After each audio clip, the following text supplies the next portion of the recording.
बिरह भुवंगम तन बसे मंत्र ना लागे कोई राम वियोगी ना जीवै जीवै तो బౌరా హోయి. ఎవరి శరీరంలోనైతే విరహం అనే పాము ఉంటుందో వారిపై ఎటువంటి మందు పనిచేయదంట. భగవంతుడికి దూరమై ఎవరు జీవించలేరంట. ఒకవేళ జీవించినా పిచ్చివాడిలా వ్యవహరిస్తారంట. భగవంతుని మీద ప్రేమతో ఇంకే విషయాలను వీళ్ళు పట్టించుకోరన్నమాట. అలాంటి వ్యక్తి ఈ ప్రపంచంలో ఎక్కడున్నా కానీ అతడికి వైరాగ్య భావాన్ని చూసి ప్రజలు వానిని పిచ్చివాడిలా చెమకడతారంట. అలా ప్రవర్తిస్తూ ఉంటారంట. ఈ విషయాన్ని పట్టించుకోరు కాబట్టి ప్రజలందరూ వీడి పిచ్చివాడురా బాబు అని అనుకుంటారంట. శిస్తు పోయం చెప్తున్నాను.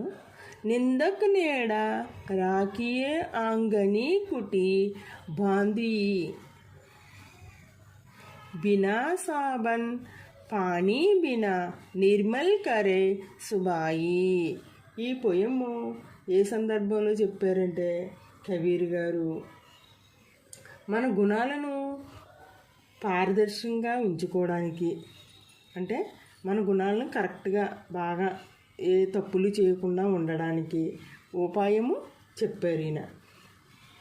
అందుకు ఈ పొయ్యంని ఉపయోగించడం జరిగింది. నిందక్ నీడ రాకియ అంగని కుటి బందాయి బినా సాబన్ పానీ బినా నిర్మల్ కరే సుబాయి. ఒకవేళ మనల్ని ఎవరైనా నిందించేవారు ఉన్నారనుకోండి, వాళ్ళు మన పక్కనే ఉంచుకున్నట్లయితే మనకు మన మనసును శుభ్రపరచడానికి సబ్బు నీరు అవసరం ఉండదంట అని కబీర్ గారు ఈ పొయ్యం ద్వారా చెప్పడం జరిగింది. అంటే ఏంటి, మన తప్పుల్ని ఎవరైనా వేలెత్తి చూపారనుకోండి, మళ్ళీ మనం ఆ తప్పుల్ని రిపీట్ చేయకుండా ఉంటాం అన్నమాట. నిందించేవారు తమ స్వభావాన్ని అనుసరించి మన లోపాలను భయపెడుతూ ఉంటారు. దీనిలో మనకి వాటిని సరిచేసుకునే అవకాశము లభిస్తుంది. ఎవరన్నా మన తప్పుని చెప్తేనే కదా మనకు ఇలా ప్రవర్తిస్తున్నామని తెలుస్తుంది. ఈ విధంగా మన గుణాలను పారదర్శకంగా స్వచ్ఛంగా ఉంచుకోగలుగుతాం. పోతి పడి పడి జగ్మువా పండిత్ బయానా కోయి ఏకై అషిర్ పీవ్ కా పడే సు పండిత్ హోయి. ఈ పొయ్యంలోని ఏ సందర్భంగా చెప్పారంటే ఈ పొయ్యంని కబీర్ దాస్ గారు నిజమైన జ్ఞానం గురించి తెలిపారు. నిజమైన జ్ఞానం మనం ఎలా పొందగలము అనే విషయాన్ని పొయ్యంలో చెప్పడం జరిగింది. పోతి పడి పడి జగ్ మువా పండిత్ బయానా కోయి ఏకై అషిర్ పీవు కా పడేసు పండిత్ హోయి.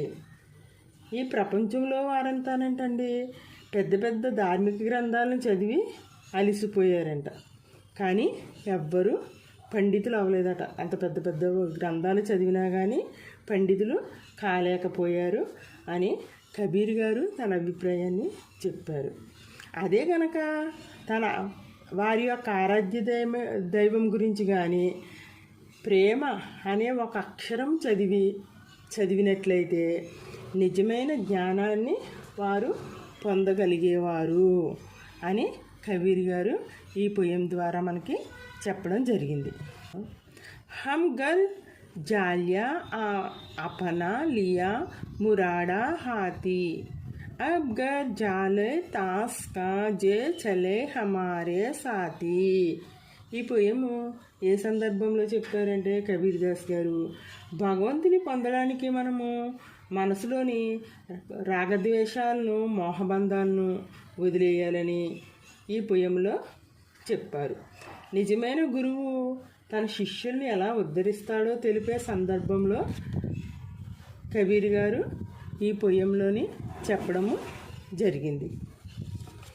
హమ్ గర్ జాలియా అపనా లియా మురాడా హాతీ అబ్ గర్ జాలే తాస్ కా జే చాలే హమారే సాథీ.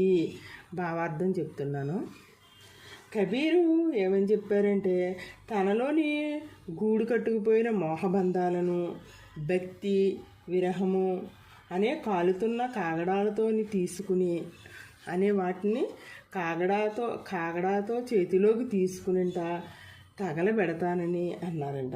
దీనితోని ఆయనలోని విషవాంఛలు పూర్తిగా నశించిపోతాయని, ఇప్పుడు తన మార్గంలో తనతో వచ్చే వారు కూడా దాగి ఉన్న ఈ మోహబంధాలను దూరం చేసుకుంటారని, వారి మనసులోని భగవంతుని పట్ల ఆసక్తి, ప్రపంచం పట్ల విరక్తిని మేల్కొలుపుతారని ఈయన చెప్పారు.